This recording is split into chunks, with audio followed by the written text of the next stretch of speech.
అది జయబేర్ అయితే రణబేర్ అయితే ఆడ ఇష్యూ జయబేర్ కాదు, అక్కడ ఇన్కన్వెన్షన్ కాదు. నాగార్జున అయితే జగన్ సపోర్టరు, అందుకొరకు కూల్చారు. మురళీమోహన్ అయితే తెలుగుదేశం, రేవంత్ రెడ్డి చంద్రబాబు నాయుడు పట్ల గౌరవం ఉంది.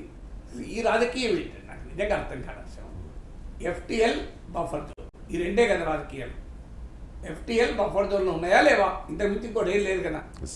సో ఎస్, ప్రముఖుల కూడా నోటీసులు ఇచ్చి కూల్చడం ద్వారా ప్రజల్లో ఒక విశ్వాసం, ఒక ఏ ఆపరేషన్ అయినా ప్రజల మద్దతు లేకుండా ప్రజాస్వామ్యంలో సాధ్యం కాదు. ప్రజల మద్దతు పొందడంలో కొంత వ్యూహాత్మకంగా వెళ్ళాలి కూడా.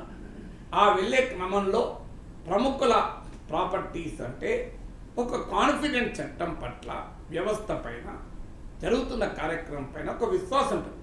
అంటే మన సమాజంలో చట్టాన్ని డబ్బున్న వారి చుట్టం గనక, న్యాయం డబ్బున్న వారి నేస్తం గనక